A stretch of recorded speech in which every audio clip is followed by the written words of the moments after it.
El Vélez, el fenómeno que todos quieren ser, el chamaquito que no pueden entender. How we doing, guys? Welcome to the Exec Talk podcast. I am your host, Velez. Welcome to episode 141. How we doing? Like, subscribe, hit the notification bell.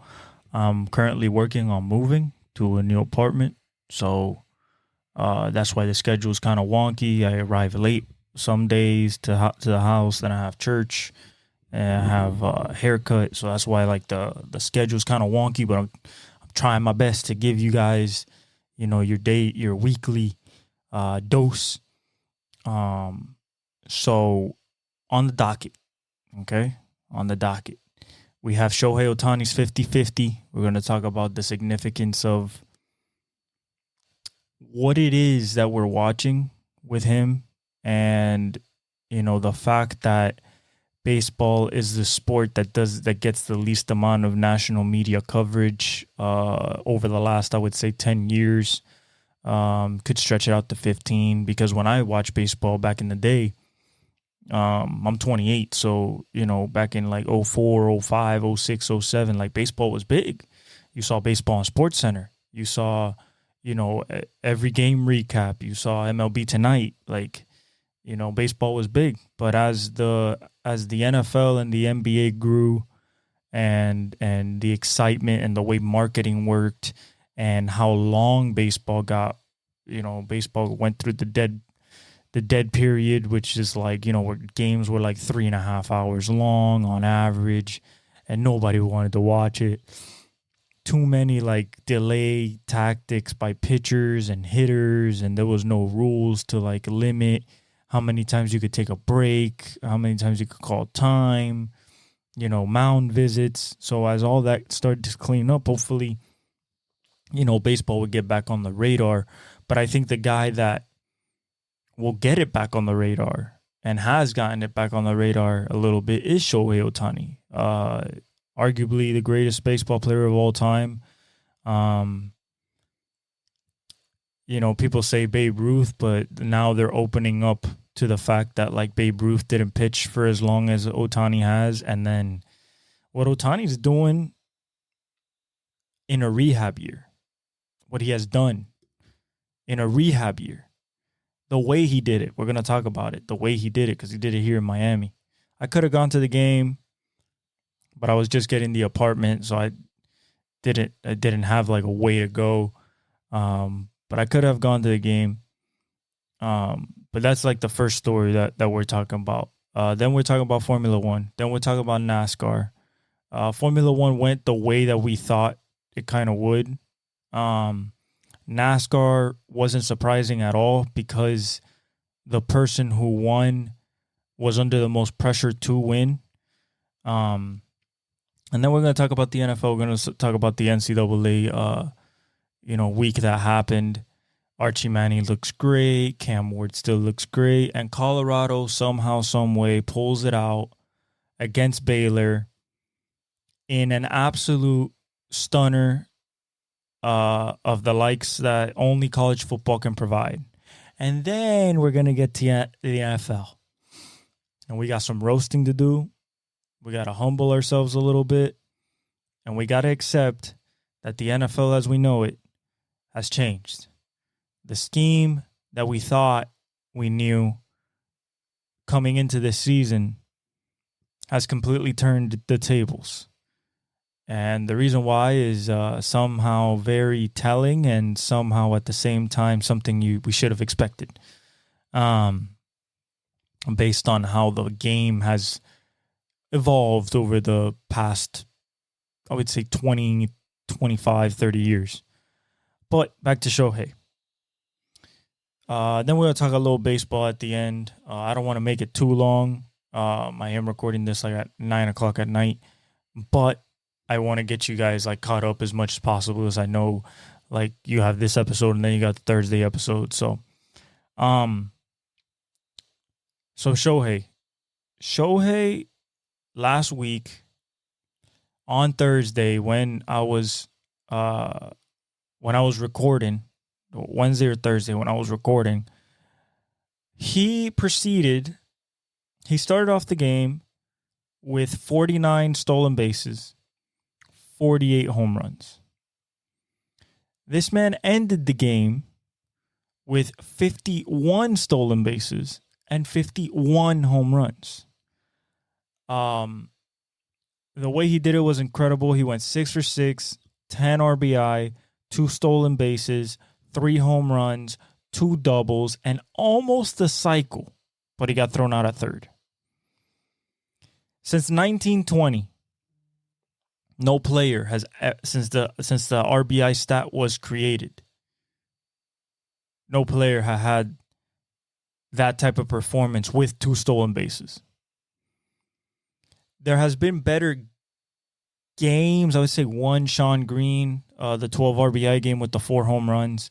You could say that there was a better game individually, but for how the stakes were, what was on the line,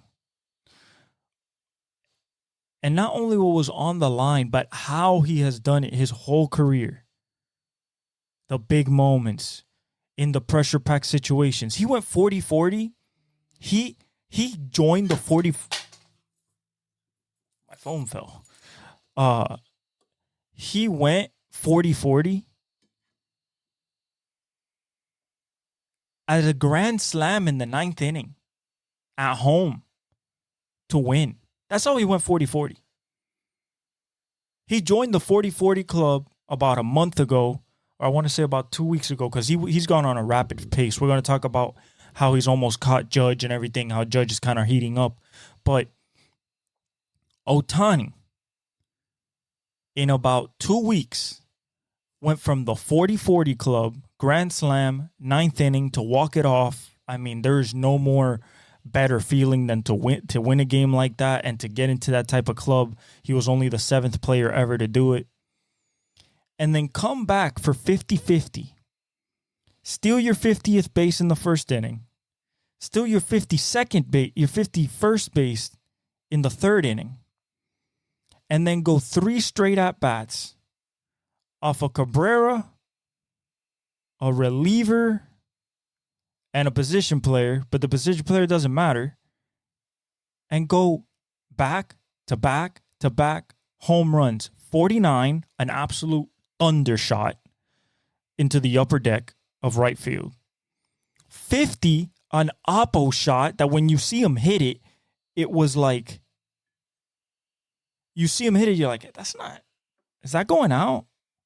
But like the way the call was happening, like the way the commentators like made it seem like it was far. Man, this dude cleared the Clevelander wall, hits the scoreboard of the Clevelander, the ball bounces. The guy gets it. They offer everything for it. He still has it to this day. Now, that 50-50 ball, he shouldn't sell it for, I would say, 10, 15 years at least, just to gain value. Let Ohtani win a Cy Young. Let him win this MVP. Let him win a World Series. You know, maybe all happens this year, except the Cy Young. He can't pitch this year. But for him to, let's put it in perspective. There has never been a player in the history of baseball, we're talking about over 100 and almost 50 years of baseball, to do what Ohtani did in one game. 6 for 6, 10 RBI, 2 stolen bases, 3 home runs, 2 doubles. Nobody in the history of Major League Baseball has done that in a career. Shohei did it in a game. And to top it all off, after 7 long years of not reaching the playoffs, he does this on the same day that the Dodgers with that win, and it was 20-4. I mean, it was an annihilation of the Marlins, and just basically like, for him to get a curtain call at the Marlins Stadium, and when you see him hit the home runs, the Marlins Stadium is like half empty, I think is a travesty. because I wanted to be at that game. I couldn't be, but I wanted to because I wanted to see him play. You don't get the chance to see a once-in-a-lifetime, not just player, human. A person that was chosen by God to be that special. And the fact that he is a gentleman, married, loves his family, basically addicted to his job, the way that legends talk about him, guys that played with him, guys that are playing with him now, Mookie Betts, first ballot Hall of Famer, MVP, World Series champion, asked about the game after the game. He said, "Guys, I'm just like you guys. I'm a fan. I can't believe anything that this guy, like, when he does it, it's kind of like I'm surprised, and I live it with you guys, but also have the best seat in the house. But the way that he works, it's not surprising. He has a relentless schedule, addicted to the routine. Same routine he's always had. And the crazy thing is, you hear these stories, is like, yeah, you know, Shohei throws a 60-pitch bullpen, full speed, and then out of nowhere, gets into the cages, and off the tee hits a ball 108 off the tee. This guy's different. They call him the unicorn for a reason. I think we should appreciate it more. Now I believe he's at 53, 53. He's trying to get 1-1 he's chasing 55, which is absolutely insane. I think there's like 6 games left. 55 would be crazy, but he already got the 50-50. And then you realize what he did this offseason. He made it a goal to add as much value to his team as he could, even though he couldn't pitch. That's what he did. He went into the film room. He went into the technique of how to steal a base, studying pitchers' tendencies of every rotation, every pitcher, every pitch, knowing if they have tells, if they're slow to the plate. He's gotten caught. He has 54 or 55 stolen bases. He's gotten caught 4 times. This guy's 6'4", 230. This guy's not like Bobby Witt, who's like small, compact, fast. Corbin Carroll, Jose Altuve, Ellie, even though Ellie's like 6'4". No, this guy's a legit 6'4", 220, 230. Runs like a gazelle, and slides better than anybody you've ever seen. I mean, it's a textbook slide. You want to teach somebody how to slide? Watch Shohei Ohtani. Feet first, corner of the bag, make it hard for the tag. But it's not only that. It's not only that he focused on stealing bases to add value to the team because he could not pitch. This man, somehow, some way, leads the league in average distance per home run, has the most over 420, 450 foot home runs in this year, highest exit velocity, along with Giancarlo and people like Judge and Gunner, Ellie, O'Neal Cruz, the big boys. And he does it from the leadoff spot. That means this guy has amassed over 120 RBI, and he's the first guy to the plate with nobody on. Every game. He's the first guy that pitcher has to face. Before you get to Mookie, before you get to Freeman, before you get to Lux, before you get to Muncy, before you get to Smith, Teoscar, you got to face Shohei Ohtani. And yeah, he might give you a couple. Maybe he chases, because he's looking for a hit. He's an aggressive swinger because he trusts in his swing. And why wouldn't you? But if you make a mistake, he's on the Barry Bonds level. Him, Judge, and Barry Bonds, if you make a mistake, you will pay. And I'm not talking about a pay for a single. You're paying with a run. You're paying with embarrassment. You're paying with your crowd going of the sound that comes off his bat. Because one thing is to be a guy that hits 450-foot home runs. Another guy is that when the ball hits your bat, it doesn't sound like anything else in the sport.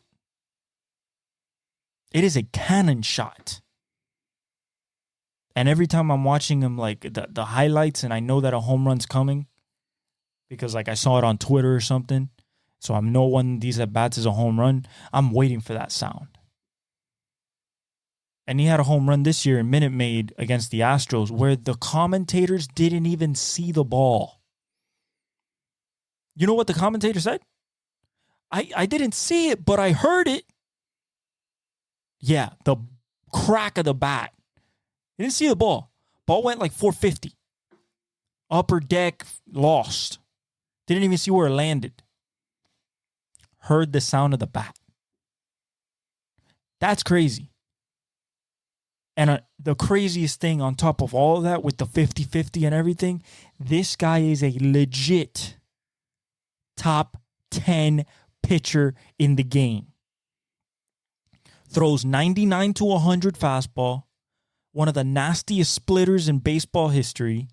One of the nastiest sweepers.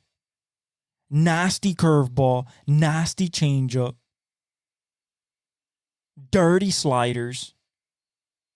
And he can go out there and strike out 13 people. On a whim. Give you 7 innings. And then go right back to the plate next inning. And hit a 480-foot bomb.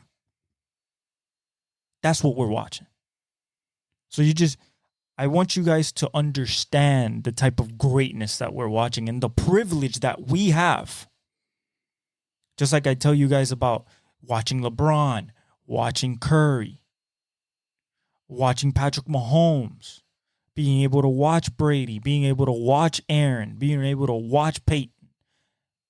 I cherish, as a sports fan, being able to watch Lewis Hamilton race. Jimmy Johnson, the legends of the sport, the ones that even after they retire, they're revered, respected to the most high. You gotta be grateful that, not only you're able to see it and live it, but that God has allowed you to be in this time to see it. Because think about back in the 1930s, they were watching Babe Ruth, Lou Gehrig. They're like, oh my God, they're so good. But even back then, they didn't think that they were the best of all time. We're in 2024.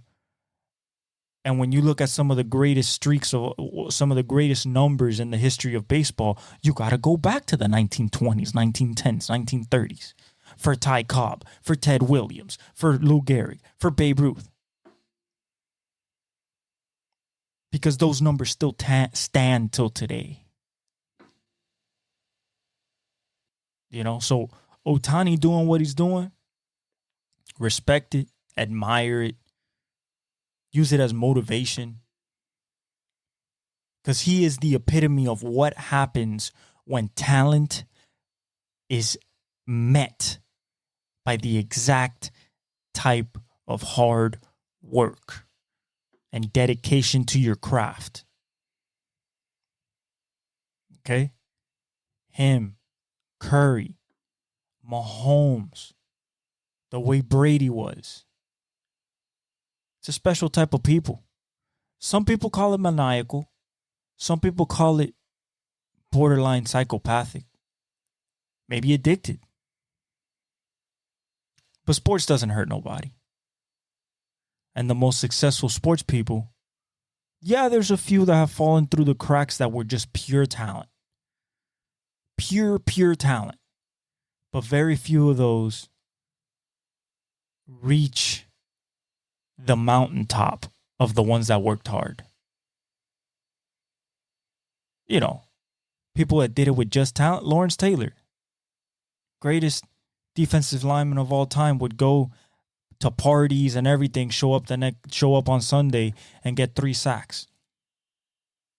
Dennis Rodman would go to Vegas, party his ass off, come to the finals, get 15 rebounds. But I think Lawrence Taylor's probably the best example, because even Dennis Rodman, when they interview him, he said, I counted the revolutions on the basketball to see where it bounced on the rim and where I could go get it based on the spin and the bounce. You want to be great at something? Break it down to every single detail. You know what it is to look at a basketball shot and count the revolutions in real time, and then use that and use your muscle memory from how many shots you've seen bounce off the rim to predict where it was falling? That's what sports are about. That's why I love them. One of the reasons, besides the competition, the excitement that it causes, and also it brings everybody together. Everyone. In a locker room, everybody from all walks of life, they all get along and strive towards a common goal. That's why when everybody retires from whatever sport they play, the first thing they say, man, I miss it, not the game. I miss the locker room, the bond. Because the closest thing you get to it is the military. It's that type of bond. It's like, I'm going to die for my brother right here. I'm fighting with him. We're going to war. So, appreciate Shohei. Appreciate that he's going to the postseason. If he wins this World Series and he goes nuts, appreciate it. I want a jersey. All white, Dodger, Ohtani jersey. You know, there's certain players that I hold in high regard in every sport that one day I will have their jerseys. Whether it's football, whether it's Formula One, on all the spectrum of sports greatness that I've watched, there's certain things and certain jerseys that, you know, mean something to me beyond the sport. Curry, Pat Mahomes, Tyreek. These are special individuals. And when they're gone is when you start seeing what they did. And then you're like, oh, yeah, we might not see one of those again. That's what we have in multiple sports right now, guys. Shohei, Curry. You know, you even look at Connor McDavid and hockey, even though, you know, you saw Gretzky, of course. Braun. Mahomes. Even a guy like Kelsey. Aaron Donald just retired. Aaron Rodgers. Like, there's certain people, Lewis Hamilton, there's certain people that you should be grateful that you're seeing. I know I went on a rant there. I just wanted to give Shohei all the love in the world. I love watching this guy play. He's only 29. I hope he plays for his whole contract and gets all the $700 million.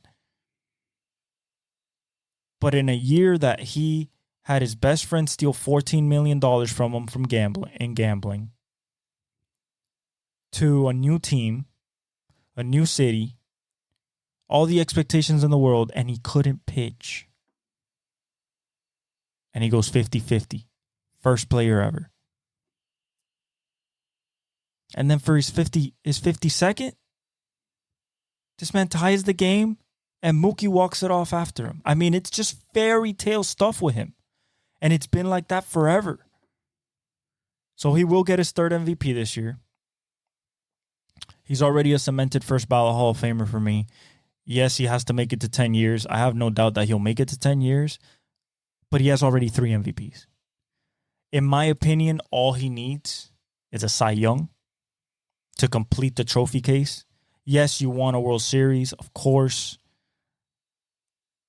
but you want to have at least 1 year that you can say you were the best pitcher in the world, in your league.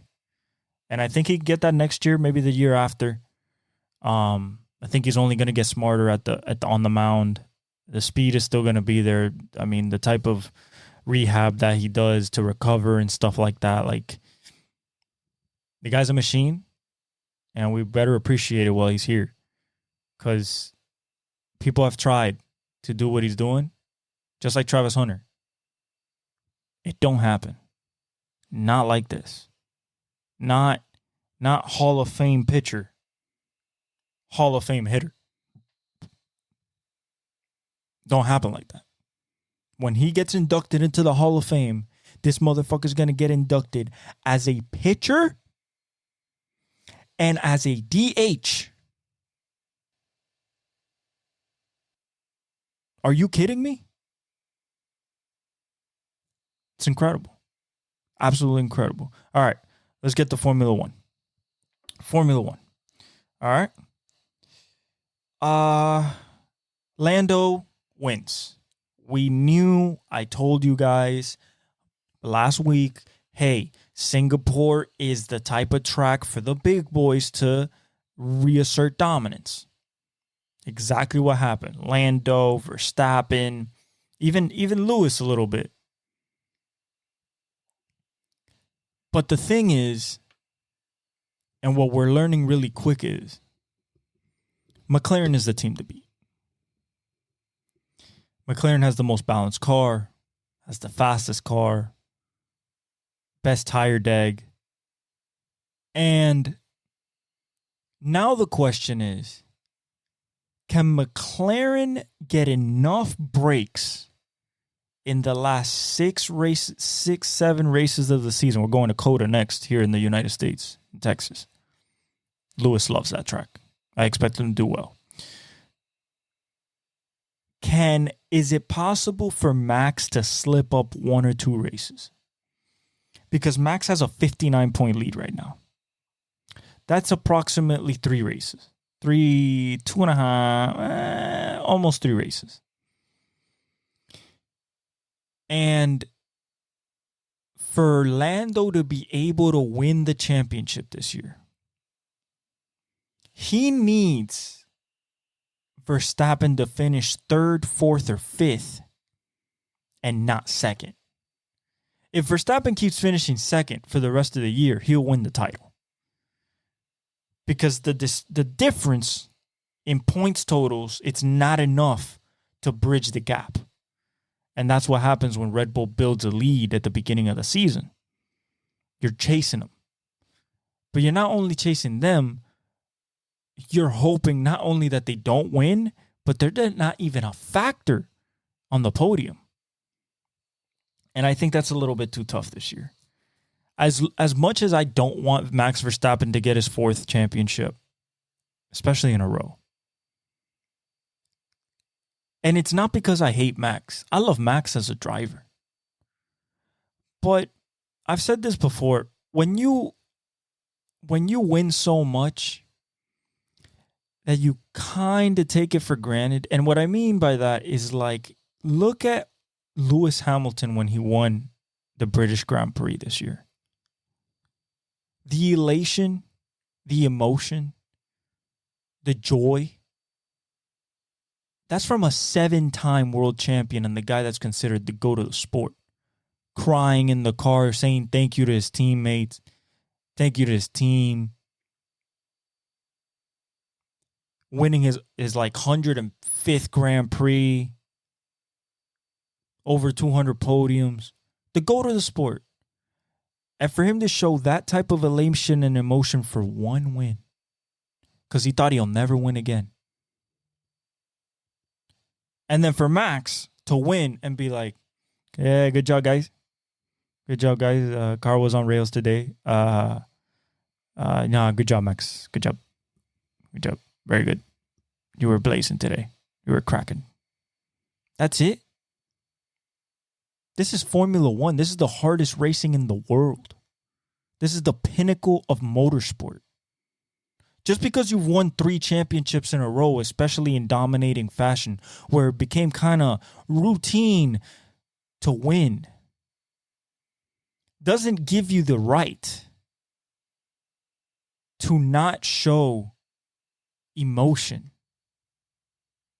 towards people, like towards an accomplishment that everybody on the grid and everybody who has raced in Formula One since 1950 has wanted and cherished for.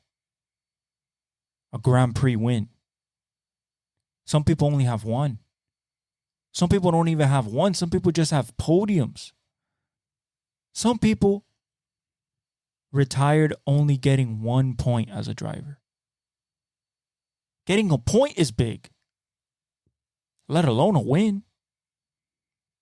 So the type of culture that Red Bull has of kind of nonchalant when they win, I don't like it.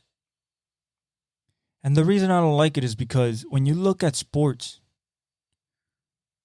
when you look at people winning championships, going through the journey, the sacrifice of winning a championship. Go watch Mahomes win his 3rd championship and see his reaction.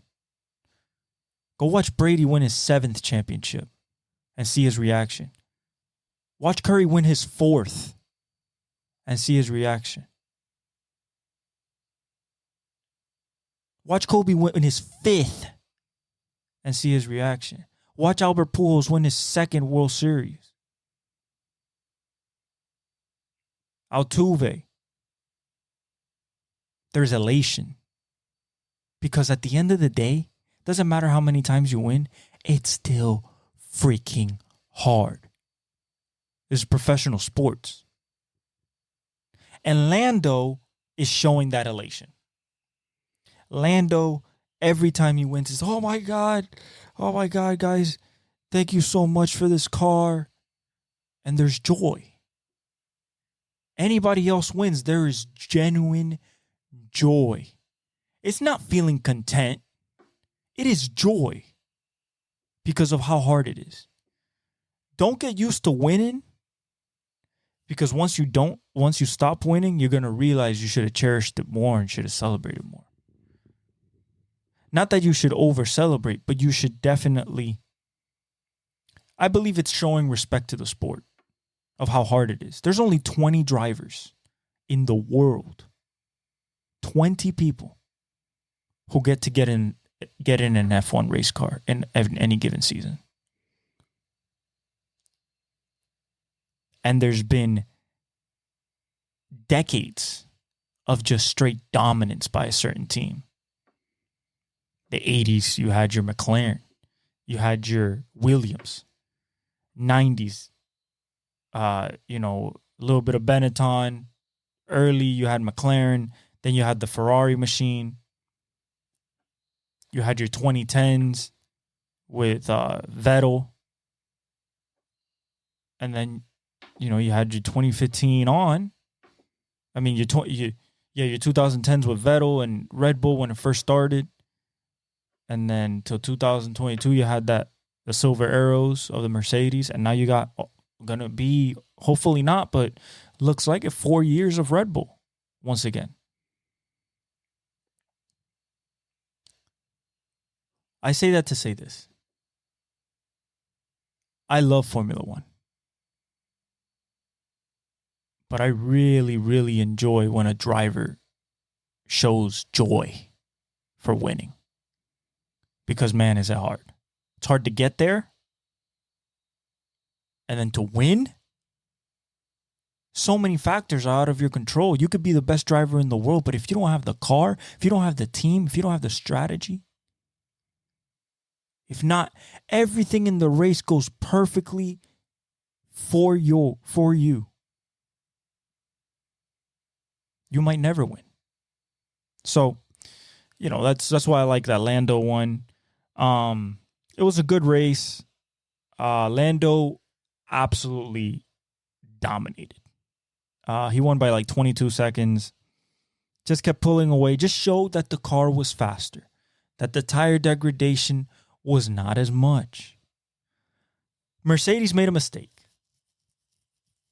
And me and my dad knew it from the beginning. If you're third on the grid, you qualified third. Pretty good starting position. And everybody around you starts on a certain compound of tire. Why would you zag? If everybody's zigging, why are you zagging? And I know that this could be also a teaching moment. It's like, oh, you're not supposed to do what everybody does. Yeah, but if you have evidence that what everybody's doing is the right thing, why would you jeopardize your position if all you had to do was put on the same set of tires? I strongly believe if Lewis starts on mediums, I think he passes Verstappen and possibly goes after Landó. But they put him on softs and it didn't work. And boy, did it get tough. Because by lap 4, he was already complaining. Oh, the tires, man, they're slipping. I don't have grip. And he nursed them. And he took his L. The team took his L. It wasn't his choice. The team took an L. And they knew it at the beginning of the race. As soon as he couldn't catch up to Verstappen for second, they were like, oh, shit. We made a mistake here, so now we got to survive. They didn't survive. They finished like 6th. Once Mercedes finishes 5th, 6th, even 4th, that's not a Mercedes type of weekend. Especially when Lewis is not on the podium. That's how they see it. They base their success on wins. That's their type of success. And when you win, when you win 6 championships in a row, I mean, it makes sense. It makes sense. NASCAR. Kyle Larson, in my opinion, is one of the best drivers in the world. Top 3. If you were to ask me a top 3 drivers right now in the world, 4 names come to mind. 1 name stands above all else. And the other name is there just because of the success that he's had already and the way he drives. Lewis Hamilton, Max Verstappen, Alex Palou, and Kyle Larson. Those to me are the 4 best drivers in the world right now. Alex Palou for Indy just won his 3rd championship in a row. We all know Max. We know Lewis. And then Kyle Larson only has 1 championship. But the way Kyle Larson drives reminds you of a legend, of a superstar. Because he gets into anything and puts it in the front and makes it win. This man arrived at Bristol knowing that the only way he had a chance at winning a championship, because of the 2 shortcomings that he had in the last 2 playoff races, was to win. And what does he do? He doesn't only win. He dominates, winning stage 1, stage 2, and the race. That's what true legends do. When you feel like their backs is against the wall, they know what they need to do and they go out and execute. Okay? Mahomes in a 2-minute drive at the end of the Super Bowl in the 4th quarter. Execute. Brady. Execute. Curry in the finals. Execute. Kobe in the finals. Mike. Mariano Rivera coming in the bottom of the 9th in World Series. Success comes down to execution. You can practice all you want. You can hype yourself all you want. You can have all the medical breakthroughs, all you want, all the best recovery and everything. When it comes to professional sports, whether it's motorsport or actual sport on a field, what determines wins and losses usually? At the biggest stages, execution. Oh, well, Velez, execution of what? What are we playing? Playing basketball? Okay. You got to execute on offense. You got to execute on defense. Details. Football is all about execution. If you don't execute in football, you ain't winning. You have 11 people on the field. The offense has one play. All 11 people have to know the play, understand the play, and execute the play. That's one play.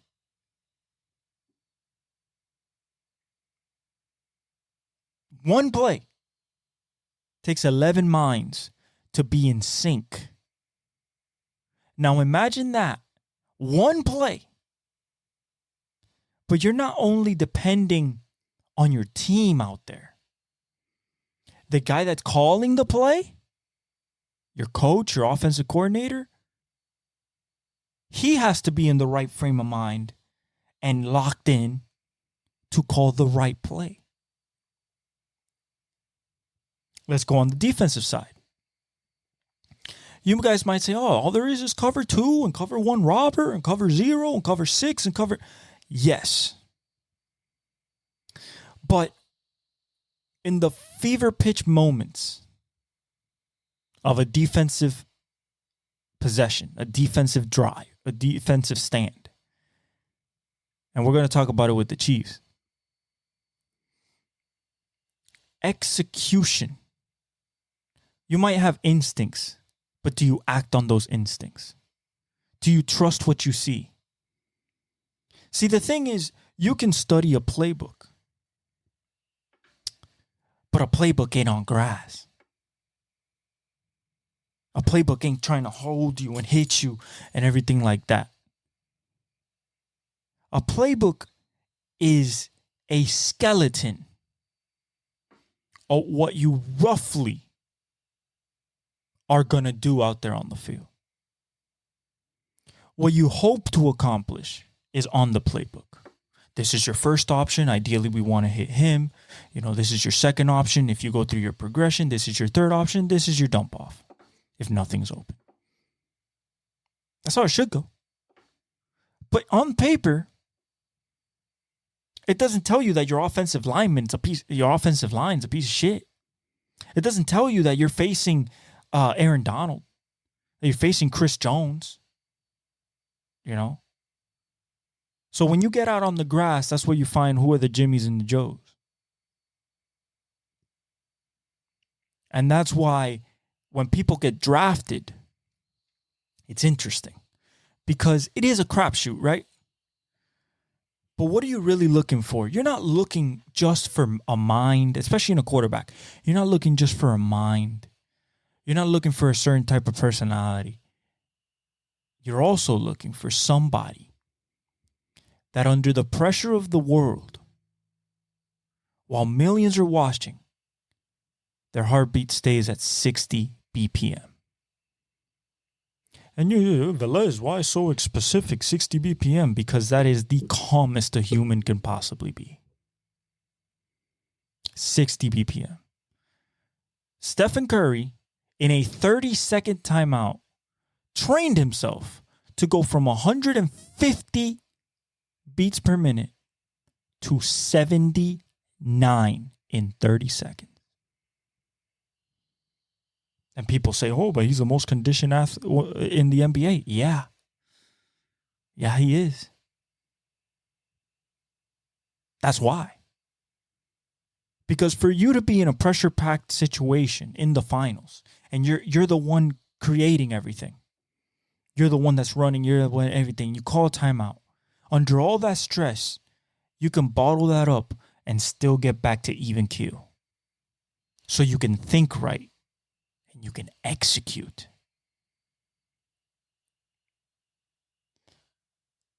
Kyle Larson executed the plan. Now, it could have been just fine just leading one lap, the last one, because that's the goal. But no, this man took it upon himself to be like, I'm going to show that I am the best driver possibly in the world. And I'm going to dominate this race and show everybody that I am still a legit, if not the favorite to win this championship. When a driver can do that in NASCAR, where one wrong move could just send you into the wall and end your day, something powerful about that. Intimidating even. And I wonder how his competitors are feeling, knowing that this man just got the biggest confidence boost ever after 2 bad weeks. It's going to be interesting going down the stretch. Very interesting. All right, let's get to college football. I want to talk about Colorado first. Listen, I love Prime. But I love Prime, Colorado, Shadour, Travis Hunter, the whole team. And I want them to do great. But there's one thing about building a college football team, especially in middle America, because they're in Colorado, so it's middle America. The hardest thing to build a program, the hardest position group to build a program, to get good at recruiting and have a nice recruiting base for yourself that you can pick from, and you're gonna always pick value and good players, is the offensive line. It would be a good idea to ask somebody like Nick Saban, Urban Meyer, how long it took them, or even Dabo Swinney, it took them to build an offensive line recruiting pipeline. And if I'm Dion, I use my platform. First ballot Hall of Famer, greatest corner of all time, good coach, leader of men, Christ follower. And I would go to the hotbeds of offensive line recruiting. Your Nebraskas, your Iowas, your Dakotas, your Tennessees, your Kansas, your Bamas, Arkansas, Mississippi. And I would go down there and try to recruit the best offensive linemen in the country. Now, the thing is, even if you're Prime, what are you going to say to a kid that tells you, yeah, I mean, I would, but I just got an offer from Bama. I just got an offer from Georgia. And what does that represent to them? To them, basically guaranteed success. Why? Look at Georgia. Look at Bama. Look at Ohio State. Look at Michigan. when they were winning. UF when they were winning. Texas, especially now. Oklahoma. What do they have in common? They all have won in the last 15 years. Won. Been dominant. Had dominant teams. What that builds is cachet. Saban left Alabama. They still had a top 5 recruiting class. Oh, I wonder why. The reason why is their facilities are better than anybody's. Their NIL deals are better than anybody. And their coaching is proven to be better than everybody else. What is that based on? What's the measure? How many people have you sent to the NFL? Let's go back to the schools I just mentioned. Georgia, Bama, Texas, Oklahoma, Michigan, Ohio State. Yeah, there's a lot of first-round picks from those schools. But where do the first-round picks out of the O-line come from? Yeah, you might have ones from Alabama, some from Georgia, maybe one or two Oklahoma. Where do offensive line come from? Boston College, Nebraska, Notre Dame, Penn State. You get me? So if I'm prime for this upcoming year, because you can't do it now, I go to the hotbeds of recruiting, offensive linemen, and I go up there with my pitch. Now, he's going to have to find another quarterback, and I'm sure he will. He's not going to find another Travis Hunter. That's for sure. And they're both going in the first round. They might be 1-2 in the draft this upcoming year, him and Shadour. But to the game. Baylor kind of stymies Colorado for this first half. They're not creating a lot, but they're scoring here and there and really like blowing up that offensive line for Colorado, not allowing them to run. And then we get into the fourth. And then Shadour decides to take matters into his own hands. He throws a touchdown to get within 7. Okay? And then Baylor gets stopped. And Shadour Sanders throws a Hail Mary at 000 on a play where I was thinking in my head, damn, that'd be crazy if they pull this off. But it'd be very Shadour-like in Colorado. And what happens? Takes the snap. Travis Hunter's on his right side, so they put him on the right by himself, kind of like on an island, but not really. They knew he was going to get most of the attention. So then you put Jimmy Horn, LeJontay Wester on the other side. And they run 4 verticals. So by Travis taking the attention, he knew he had a one-on-one. Now, this play did not go according to plan. And even Shadour said after the game that it was kind of, I put it in God's hands. This man rolls out to his left because he gets pressured, running full speed, stops, sets, and launches the ball 45 yards into a window like this. Because when LeJontay caught it, it was this far from the ground. Ties the game. They go into overtime. And then if one's going to show up, the other one's going to show up. If Shadour's going to show up, you know Travis is going to show up. So they score. Colorado does. They accept the ball. They score. And then Baylor gets close, right? I believe it was 3rd and goal. And Baylor from like the 3-yard line. I believe he throwed it to his tight end. Tight end turned around. If it was this, it was too much. From the goal line. And what happens next? Travis Hunter.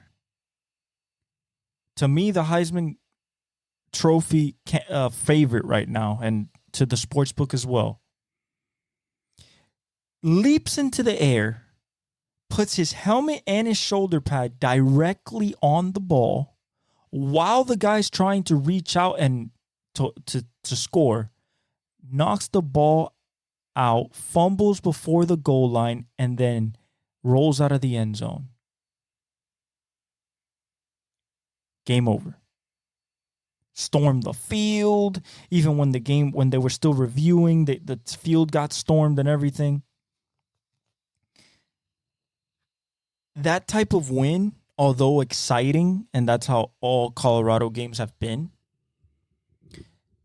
yes, that builds toughness and culture and stuff like that. But at the same time, you can't keep giving yourself heart attacks like that, man. That's not healthy. And it all comes down to the fact that they can't rush the passer and they can't run the ball. That's why Shadour has to throw it 45 times a game. Thank God for Travis Hunter. Another 7 catches, $130, plus the game-winning play on defense. The guy's insane. Now, can he play in the NFL like that? I don't know. I think the playbooks are too big. I think the attention, the detail per position is too much. But if anybody can do it, people said Shohei couldn't play 2 ways. He's done it. So if anybody can do it, I think he can. Because he's under the mentorship of the only guy who has done it, in Dion. All right, next. Tennessee. What a game. First SEC matchup for Oklahoma. And Tennessee and Ncaa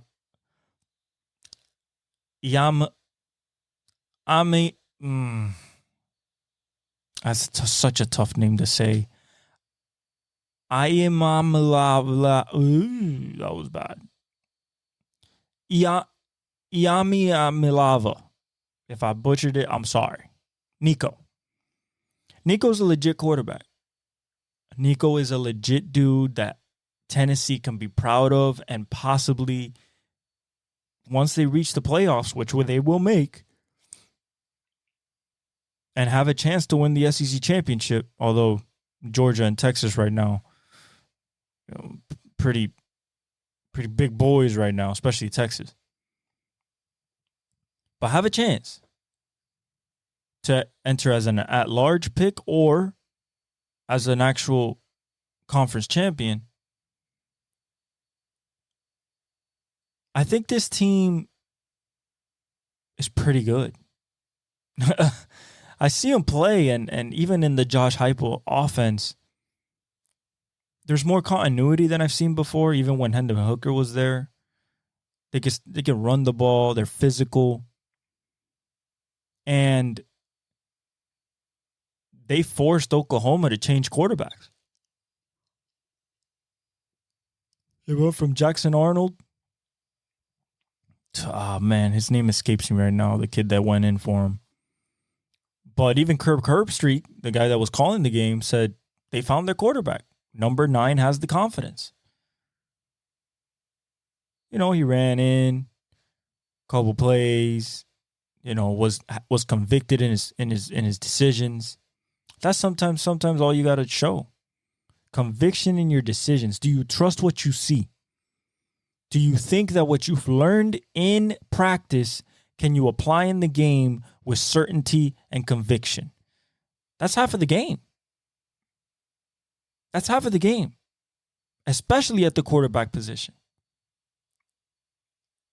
What you practice is what you're going to be in the game. If you practice hard, like Tom Brady said, whatever we do in practice is going to be a reflection of what we do in the game. Plain and simple. And that's in any sport. Practice makes perfect. That phrase was not created just for shits and giggles. That phrase was created because there's some legit evidence behind it. That's why the 10,000 hour mastery,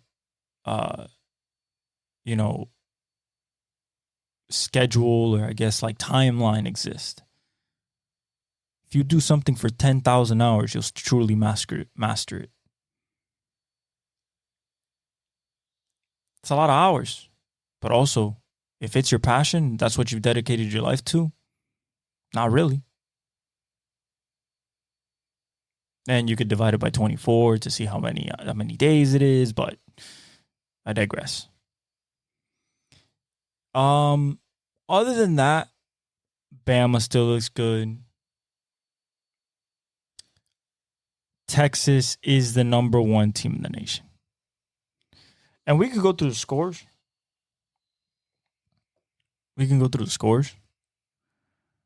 But Texas right now, and Archie played another great game. Archie played another terrific game. Ohio State still looks like Ohio State. Clemson beats the shit out of NC State 59-35. Iowa State beats Arkansas State. Penn State beats Kent State. Michigan beats USC. I saw this game. Michigan has a little bit of their swagger back. Now, I don't know if with Orgy, once they face a Texas, once they face a Georgia, on Ohio State, I don't know if it's all going to be sunshine and gravy. But for now, to be able to beat a good USC team in the big house, and it was a great game, but Michigan pulled it out. LSU beats UCLA. Notre Dame beats Miami of Ohio. Louisville beats Georgia Tech. Utah beats Oklahoma State. Missouri beats Vanderbilt. Miami beats South Florida, ass-kicking 50-15. Tennessee beats Oklahoma 25-15. Texas A&M beats Bowling Green. Ole Miss beats Georgia Southern. Texas beats UL Monroe 51-3. And BYU beats Kansas State, which was a surprise. A lot of bets were lost there. 38-9 against the number 13 team in the nation. And then Illinois beat Nebraska on 31-24. So Raiola gets his first loss. Still got a lot of ball to go. Lot of it.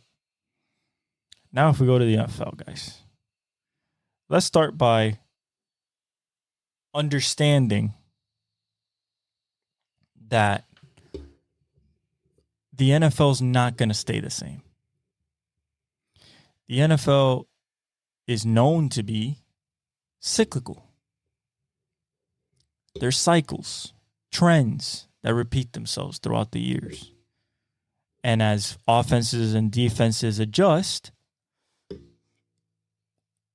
those cycles kind of dominate an era. For example, 80s and 90s, pound the rock. Pound that rock. Pound it. Defense and pounding the rock. You get to 2000s, 2010s, pass the shit out of the ball. Even in 2020s, pass the shit out of the ball. Play action, shotgun, bootleg, everything you do, pass the ball. Now, in 2024, we're seeing another shift. Back to the running game. And the teams that can run are the teams that are being successful.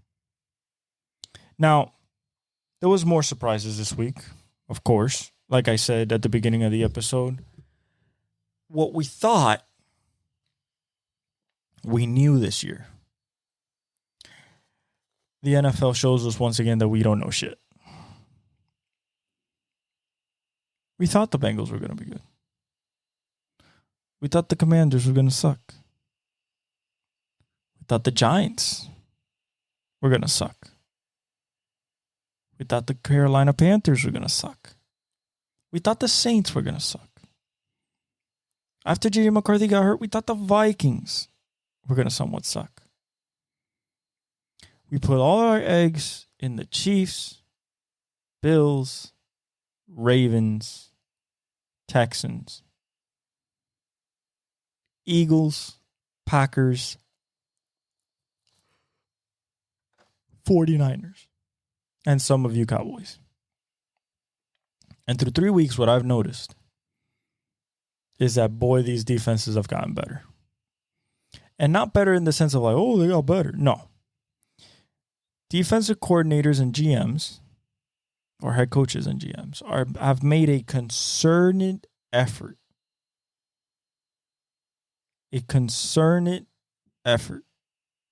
A overall effort organizationally to stop the tight end. And to do that, you need a special type of player. And about 10 years ago, Nick Saban started what's called now the star position. Now, the star position is kind of like a movable chess piece. Ncaa played it at Alabama, Ronaldo, McClain, a lot of guys played it at Bama because Nick Saban created it. Tyrann Mathieu, Jalen Ramsey. That's the position we're talking about. Kyle Hamilton. And it's a position where you feel comfortable as a coach putting your star on defense on the other team's tight end. Because tight ends have gotten so freaky over the last 10 years. Yeah, we had Shannon Sharp. We had Tony Gonzalez.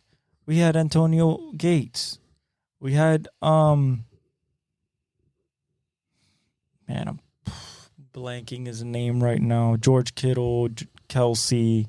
Of course, now we have Laporta. We have Mark Andrews. Trey McBride. I forgot. His last name is Smith. I know you guys know. You're going to clown me. It's fine. Okay? It's fine. His last name is Smith. And I believe his name starts with an A. No, Vernon Davis. Ha, got it. Guys like Vernon Davis. Freaks. Kyle Pitts. Freaks.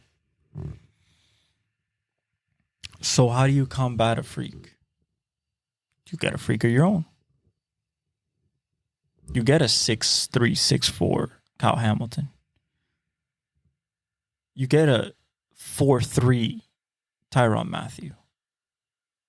You get a 40-inch vert Jalen Ramsey. 2 of them play corner. The other one plays safety. But they're all a star. And that position is what has really taken away the tight end.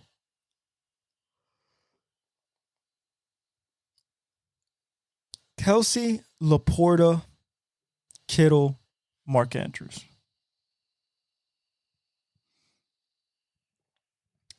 How in the world, over 3 weeks already, those 3 guys are maligned, to say the least, especially Kelsey and Laporta. Even Dalton Kincaid scored yesterday, but so I think what's happening is now offensive coordinators like Andy Reid and offensive geniuses are basically saying, okay, if that's how you want to play it and you want to stop our quote-unquote best weapon in our tight end, then I'm going to make you forget. I'm going to make you forget that I have a number 1 receiver. But they can't forget the number 1 receiver. I'm not talking about forgetting him. I'm talking about that when you have a nuclear weapon like a Travis Kelce, like a Mark Andrews, George Kittle, a Sam Laporta, even a Trey McBride. When TJ Hawkinson comes back with Goddard. You put defensive coordinators in a bind of, okay, do I stop the 10-yard button hook by the tight end? Or do I try to stop the 40-yard, 20-yard in cut by the number one receiver? And when you put defensive coordinators in that bind, defensive coordinators will look to soften the bind. And that's where the star position comes in. It allows the defensive coordinator to hone in with one player, a weakness that if he doesn't have that player will be very evident on his defense. Now, that doesn't mean that I think tight ends are done for this year. But I do think that when it comes to these gaudy numbers we've seen from tight ends lately, and the 1,000-yard seasons and the 10-plus touchdowns, I don't think we're getting that this year. I just have a hunch. I don't think we're going to see that many tight ends really explode. Now, one did explode this weekend, Dallas Goedert. We'll get to that. But overall, over 3 weeks, it hasn't happened. So, let's move to the Thursday night game. Jets win. Okay. The Jets win 24-3. Aaron Rodgers looked like Aaron Rodgers. And what I mean by that is basically he looked like MVP Aaron Rodgers. He looked like 2019, 2020. Movement, slinging it. Just beautiful to see coming off a horrific Achilles injury. That injury, that injury has ended careers. Because of that injury, Kobe was never the same. And for Aaron Rodgers, at 40 years old, has the type of mobility after an Achilles injury like that, an Achilles tear, full tear. I have no idea what he's doing.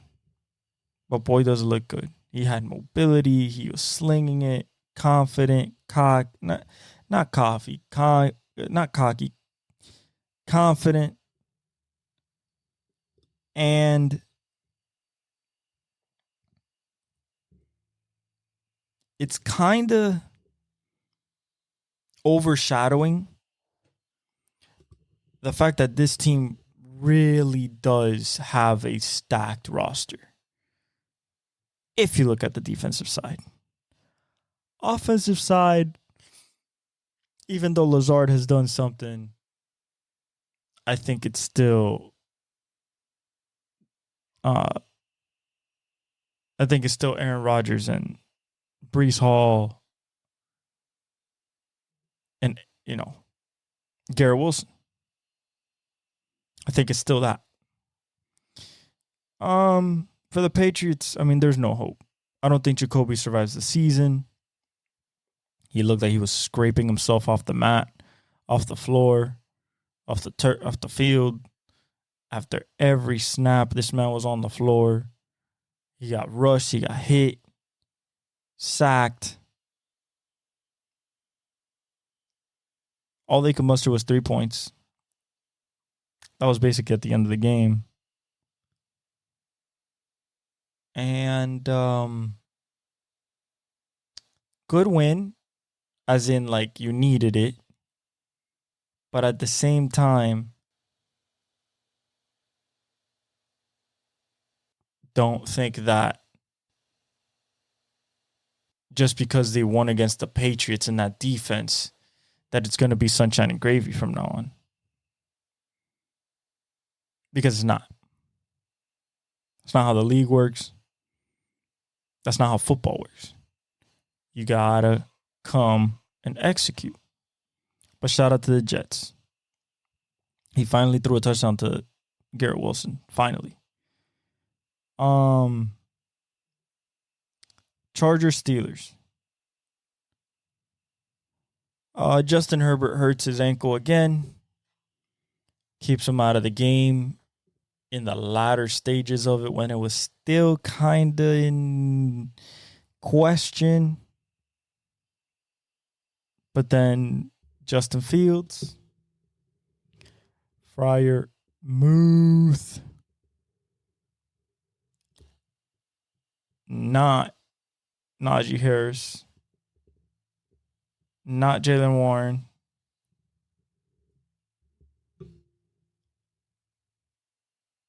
George Pickens, and Freiermuth were the only guys. Like,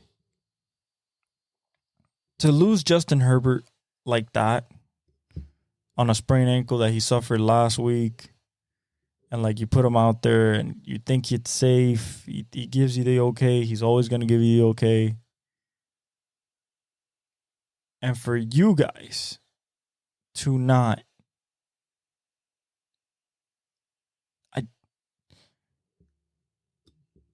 I love Harbaugh, but this is a tough one to swallow, especially against New England when you are destroying their offensive line.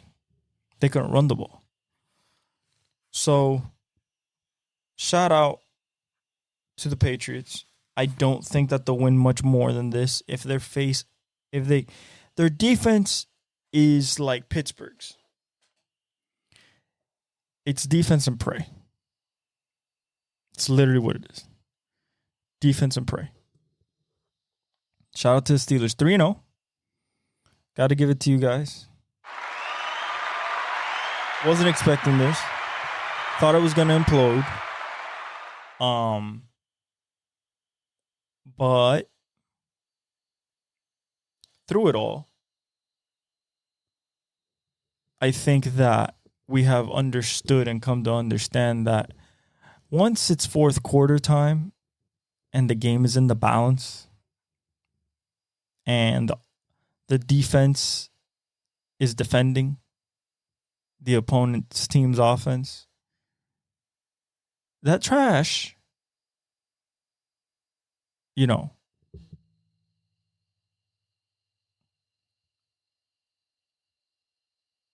Watt's incredible. That's what I'm trying to say. What I'm trying to say is TJ Watt's absolutely incredible. He, fourth quarter, needs to end the game, and boom, there's the sack. Third down to make it a 4th and long. Second down to make it a 3rd and long. And Justin Fields has done just enough to skate by. Just enough. Now, do I think this is sustainable for the rest of the year? Absolutely not. Absolutely not.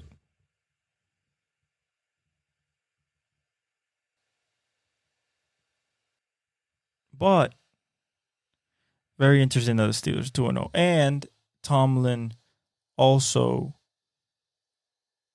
announced that Justin Fields is still the starter in the upcoming week 4. We'll see what happens with Herbert.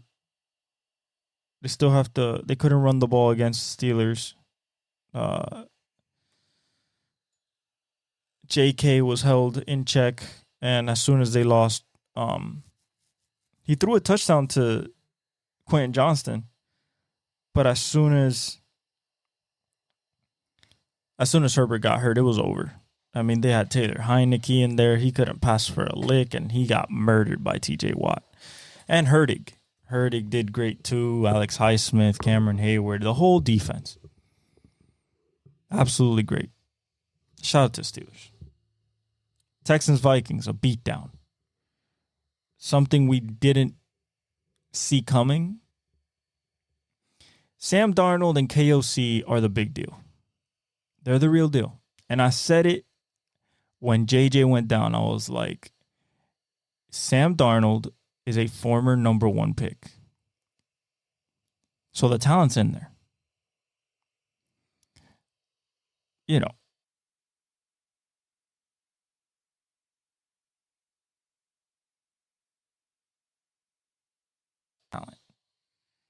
cultivate it. And that's what KOC does. That's exactly what KOC does. Extrapolate as much talent from his quarterback as he can. He did it with Josh Dobbs. He did it with Mullins. Kirk Cousins. KOC has done a wonderful job. And got to give it to the Skull over there in Minnesota on a big, big win over the Texans that were heavily favored. CJ Stroud didn't look comfortable. Turnovers early in the game, 13-0. Just couldn't get back on the schneid. This is a flush it game. You flush it. Yes, it was on the road. Skull was going to be loud. You flush it, and you keep it moving. This is one of those games. T. Higgins, Nico Collins not getting thrown the ball. Interesting. Saw that. I think that the Texans should be fine. They just have to figure out a balance on offense. Do we want to run the ball first, inside zone, outside zone, or do you want to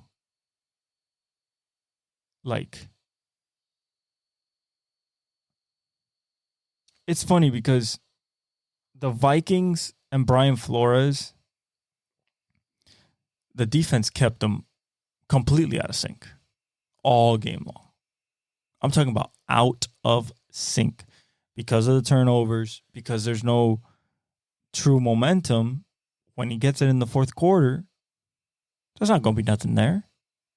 But he knows that. He already knows that.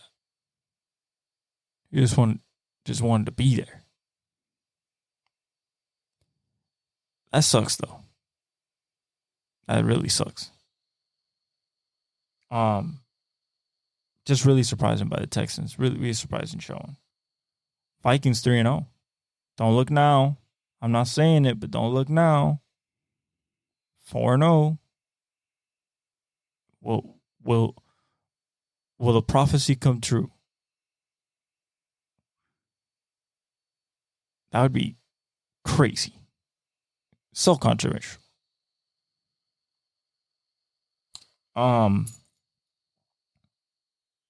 JJ played well. He hasn't been his true self yet, but I think that's just a matter of time. They need Jordan Addison to take some heat off of him. Naylor and Aaron Jones played well in their respective roles. We have to play defense. Like, they have to play defense because I'm seeing some of these plays. I'm like, bro, how are we getting this open on this route? It's just like, bro, they bite on it. That's nuts. But shout out to Sam Darnold. Shout out to KOC. Shout out to the Vikings. Eagles Saints. Thought it was going one way.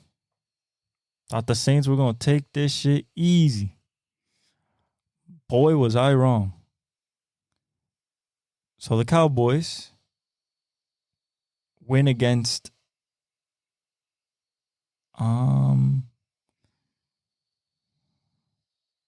they win against the Saints, the Eagles, in dramatic fashion. Saquon Barkley, 60-plus yard run to seal it.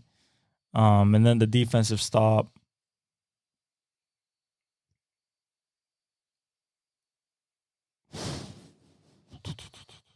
And then, so Derek Carr, as long as he's not pressured, he's good. He was pressured this game, and he reverted back to Derek Carr. So we don't know what to think of him. It's kind of like a 50-50 split. Right now, it's clearly, keep Bryce. If they get Shadour Sanders, it would be smart to keep Shadour Sanders. That's what they're saying. And I know I went off on a tangent there, but Jalen Hurts looks really good. He looks extremely healthy. and I wish him nothing but the best. All right. Saints will bounce back, I think. They're just not used to the big boys yet. They got to get some lumps in them. Or maybe Derek Carr's not the guy. One of the two. Dallas Goedert went for 170 plus as a tight end. Crazy. They ran into each other the final, I want to say, final like 40. But shout out to the Eagles, man. No A.J. Brown. Saquon still finds a way to be impactful.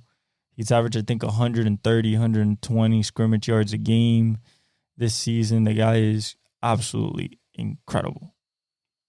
And to watch, too. He looks like Penn State Saquon. Broncos, Bucks. Bo Nix finally figures it out. Took 3 days. It's pretty quick. But, I think that for Broncos fans, especially that have been in purgatory ever since Peyton died, I think it's not died. Sorry, retired. I think there's been a big void, and Osweiler and Orton and list goes on, Ripien and Simeon. But I think they found their guy, and I think Drew Brees. I think Sean Payton thinks of Bo Nix as a more athletic type of Drew Brees. And boys are paying off. With no receivers, just Cortland Sutton, low Jordan Humphrey, Greg Dulcich. That's about it over there in Broncos. And they got it done, man. They got it done. For the Bucks, it's kind of surprising not seeing them excel. They followed 2-1. Baker didn't look himself. He didn't look a lot for Mike. He didn't look a lot for Chris. Like, he looked like he was distracted. But since you guys are coming, I think the Broncos are going to be a good team. That defense is low-key underrated. Low-key. The Bucks just couldn't establish a run game. You can't establish a run game. Your pass is cooked. That's what happened. Bo Nix looked mobile, decisive, and being able to go through his progressions. That's what I enjoyed the most about watching Bo Nix play. Solid, poised, and deliver strikes. All right. Packers versus the Jets. No, the Titans. Excuse me. Titans. Absolute beatdown. Jordan Love couldn't play. Here comes Malik Willis. Tennessee didn't want him. They cut him.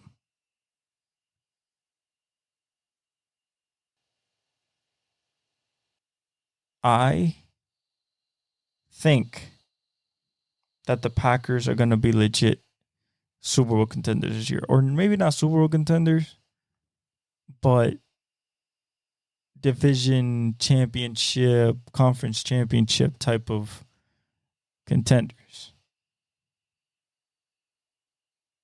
I mean, if you ask me, best team in the NFL,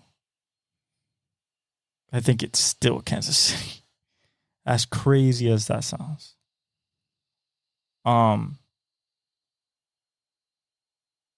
Packers Titans wasn't a lot to roam home about. Titans couldn't run the ball.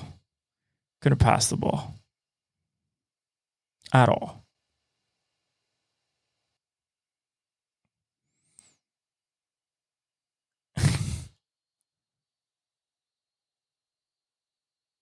I think the Titans are one of the worst teams in the NFL. And it's not the fault of the players. It's the fault of the quarterback. I don't know how that would happen. But everything happens for a reason. Let's see. Malik Willis looks a lot better than what he did in Tennessee, and that's the Matt Fleur effect. Better coaching. Another real surprise, Giants-Browns. Giants win this. Going away. We had Malik caught the other two. Malik Neighbors finally gets his first touchdown. Looks totally fine. And that's what I said about Malik Neighbors, man. He was that number one dude. He was that guy. And that's what he's showing out with Daniel Jones, make him look better. He's not better. He just has Malik Neighbors. The Giants defense flexed their muscles a little bit. Kayvon, Burns, Dexter Lawrence, just like casually strolling into the line of scrimmage. Not a lot of resistance. Bears Colts, kind of a wishy-washy game. I went with the Colts. Cars don't get activated.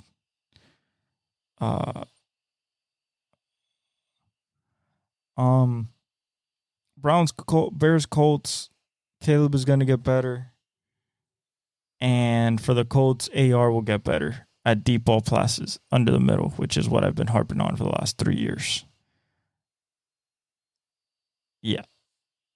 Shout out to the Colts. Panthers, Raiders. Panthers destroy the Raiders. Sam Darnold, the Red Rifle, went for over 300 yards, 3 touchdowns to 3 different receivers. I think it was great. I think it was what Atlanta needed, was that wake-up call of like, hey, it's Monday night. And we've been waiting all week. So, let's do it. Dolphins, Seahawks. Skylar Thompson ain't it. We're supposedly still looking at stuff. Who knows? Dropping off. Tyreek just doesn't look happy. Jalen doesn't look happy. Of course, they're not in the offense. You need a guy that can transfer and die. Well, not die, but like, you know, I just think Geno played well. DK caught a bomb. But for us Dolphins fans, man, it's going to be tough sledding here for a few weeks, even if Tua gets off the snide and, you know, gets to play. It's going to be a tough situation. I'm glad I'm not in it. Yeah, but they destroyed us. They had no business playing us.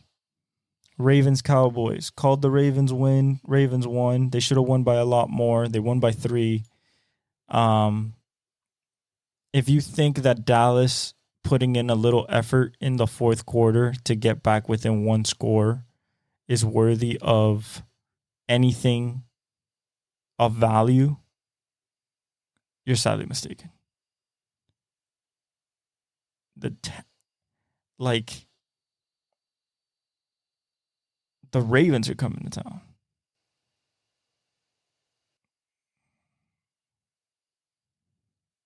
Yeah, I mean, Ravens should have destroyed that game. We were up 28-6, and then out of nowhere it became 28-25. Like, what happened here? But I think the Cowboys deserve that loss at home, another loss at home to really regroup and show what they got next week. Ravens finally off the snide again, 2-1, better than 0-3. Or 1-2, better than 0-3. And they still have a shot, but they got to figure out that offense. Derrick Henry ran really well. Really, really well. They look like vintage Derrick Henry. But at the same time, you got to be able to sustain touchdown getting drives. You know what I'm saying? And Derek showed off a little bit. Had a stiff arm, had a long run. Showed off a little bit. The Cowboys' pass defense is good. Their interior defense, absolutely not. They're getting blown off the ball. They are more finesse than power. That's what they are. More finesse than power. So there's imbalance. Lions, Cardinals. Lions, hook and ladder. What else can you think about Ben Johnson? That was crazy. That was it, actually. Nothing else happened in that game except Marvin Harrison Jr. caught another touchdown. So for you guys that bet Marvin Harrison Jr. anytime touchdown, there you go. But, you know, I think that they have to find Laporta more. They just have to. Like, you don't break rookie records and then this gym is obviously gone. Doesn't exist no more. But shout out to the Lions. They got back off the schneid. Then we have another super surprise. And that's what the? It disappeared. What just happened?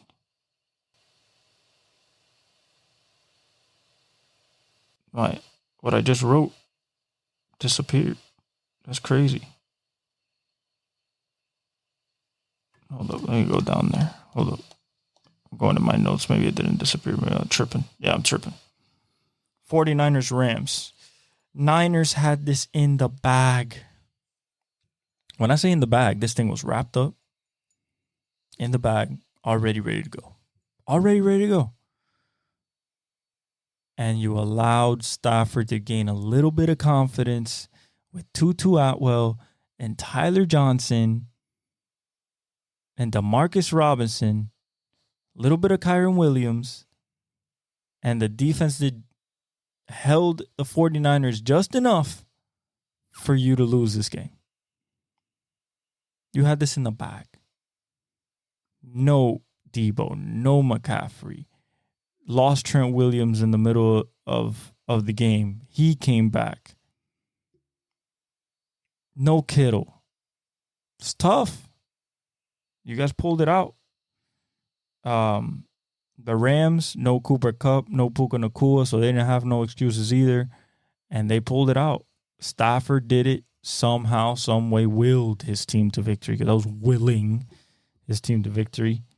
So, hell of a win for the Rams. Hell of a win. 49ers, little concerned. No superstars, only Ayuk.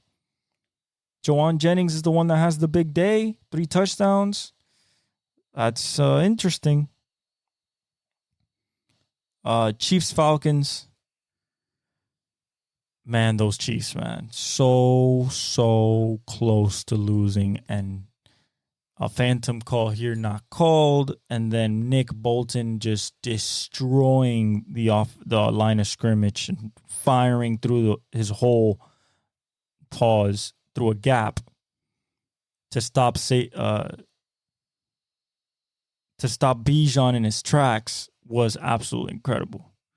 Now, the KC offense still figuring it out, so I'm going to give it to like week 6. If at week 6 we're still sputtering, then we might be talking about, maybe this is what they are.